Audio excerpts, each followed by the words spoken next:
Reels वाली बहू। प्रज्ञा को रील्स बनाने का बड़ा ही क्रेज है और वो दिन भर रील्स बनाती रहती है। खाते पीते घूमते फिरते घर में कॉलेज में रील्स बनाने के कारण प्रज्ञा पूरे कॉलेज में हाईलाइटेड है। जहां उसकी रील्स सभी को पसंद आते हैं, वहीं मनीषा चिंता में डूबी रहती है। एक रोज जब खाते हुए प्रज्ञा रील्स बना रही होती है, तब मनीषा कहती है, एक मिनट भी चैन नहीं है इस लड़की को। ये नहीं कि खाना तो आराम से खा ले, लेकिन नहीं, अरे थोड़ी देर रील्स नहीं बनाओगी तो आसमान नहीं टूट पड़ेगा। अरे मम्मी, इसी को तो कहते हैं डिटर्मिनेशन। तुम नहीं समझोगी ये सब। भगवान, इस लड़की को सद्बुद्धि दे। जब देखो तब टेढ़ा बाका मुंह बनाती रहती है। मनीषा की बात का प्रज्ञा पर जरा भी असर नहीं होता और वो खाते खाते रील्स बनाती रहती है। दिन बीतने लगते हैं और देखते देखते प्रज्ञा का कॉलेज भी खत्म हो जाता है। आए दिन कोई ना कोई मनीषा को प्रज्ञा की शादी करवाने का सुझाव दे जाता है। सब ठीक ही कहते हैं, प्रज्ञा की शादी कर देनी चाहिए। अपने घर के काम काज में व्यस्त हो जाएगी तो खुद ही ये रील्स और नाच गाना बंद हो जाएगा। मनीषा और प्रेम प्रज्ञा के लिए एक अच्छा लड़का ढूंढने लगते हैं और तभी विकी का रिश्ता प्रज्ञा के लिए आता है, जिसने प्रज्ञा को उसकी रील्स देखकर पसंद कर लिया था। अगले दिन विकी अपने माता पिता के साथ प्रज्ञा के घर पहुंच जाता है और प्रज्ञा साड़ी पहने हाथों में चाय की ट्रे लिए उनके सामने आती है। जब विकी को पसंद है तो हमें भी बहू पसंद है। बहन जी, आप बारात की तैयारी कीजिए। एक बार लड़का लड़की अकेले में बात कर ले तो अच्छा रहेगा। हाँ हाँ, क्यों नहीं। मनीषा विकी को प्रज्ञा के कमरे में भेजती है, जहां प्रज्ञा पहले से ही रील्स बना रही होती है। तभी विकी कहता है, आ गए आपके साजन जी। हमारे साथ ये रील्स कंप्लीट करती तो और भी अच्छा रहता। अच्छा जी, अब आ ही गए हैं तो बना ही लेती हूँ आपके साथ। दोनों मिलकर रील्स बनाते हैं। जब वी मीट और तुरंत पोस्ट भी कर देते हैं। फिर विकी कहता है, जब आप साड़ी में चाय लेकर आए तब मुझे लगा कि कहीं मैं गलत घर में तो नहीं आ गया। अब सही है। दोनों की शादी पक्की हो जाती है और शादी के दिन भी प्रज्ञा रील्स बनाने से चूकती नहीं। यहाँ तक कि बारात के समय भी नाचते हुए रील्स बनाती है। सभी लोग प्रज्ञा की तारीफ के पुल बांध देते हैं और प्रज्ञा नाचती गाती अपने ससुराल चली जाती है। सब कुछ अच्छा चल रहा होता है। प्रज्ञा यहाँ भी दिन भर हर चीज की रील्स बनाती रहती है। लेकिन कुछ दिनों के बाद जब सुनीता कहती है, बहू, ये रील्स के साथ साथ कुछ काम भी कर लिया करो।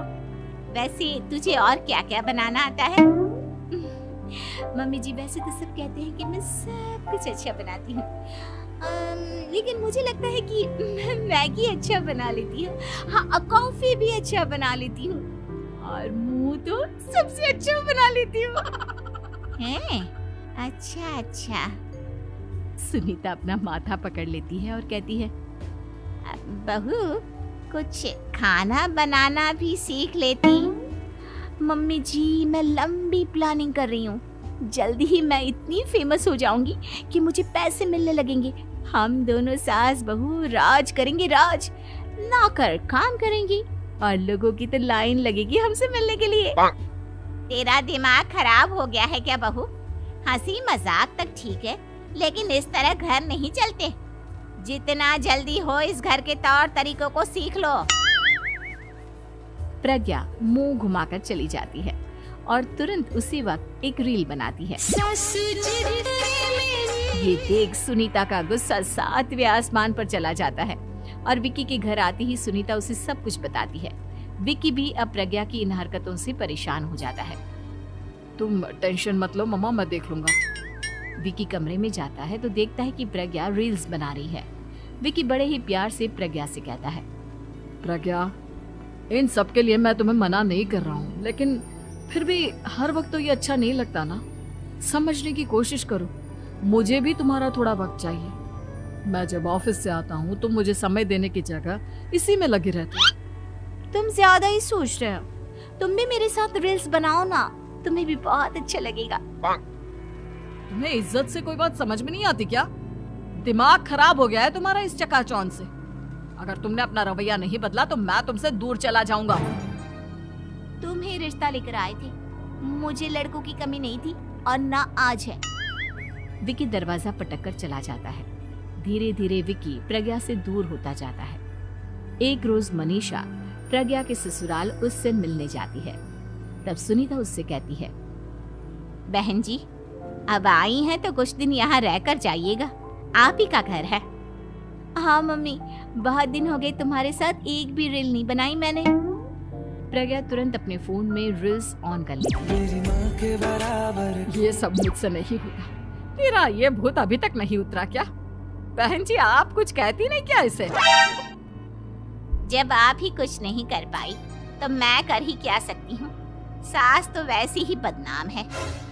शाम को घर की लाइट चली जाती है और मनीषा प्रज्ञा से कहती है, मेरे घुटनों में बहुत दर्द हो रहा है, तू लाइट का कुछ इंतजाम करना बेटा। अच्छा कैंडल जला देती हूँ मम्मा। प्रज्ञा गाते हुए कैंडल जलाती है और खिड़की के पर्दे के पास रख देती है।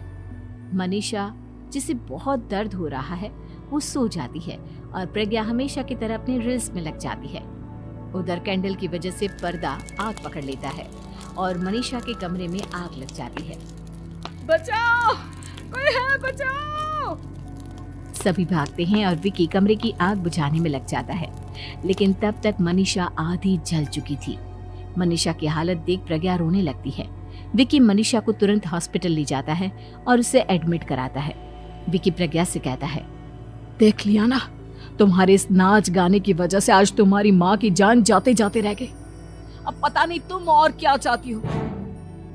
उधर डॉक्टर कहते हैं, इनकी हालत बहुत नाजुक है, आधे से ज्यादा जल चुकी है।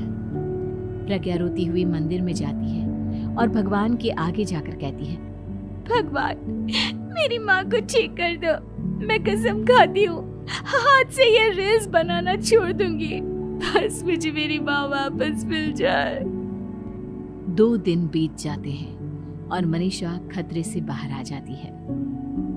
पेशेंट अब ठीक है, आप लोग उनसे मिल सकते हो। सब कोई मनीषा से मिलता है और प्रज्ञा सबके सामने अपना फोन तोड़ देती है। मुझे माफ कर दो मम्मा, मैंने तुम लोगों की बातों को नजरअंदाज किया। बेटा कोई भी चीज जरूरत से ज्यादा खराब है। मैंने तुम्हें रील्स बनाने से कभी मना नहीं किया, लेकिन हर वक्त एक ही चीज तो सही नहीं है। मैं समझ गई हूँ मम्मा, आई एम सॉरी। प्रज्ञा उस दिन से रील्स बनाना छोड़ देती है और पूरी तरह से अपने घर में लग जाती है।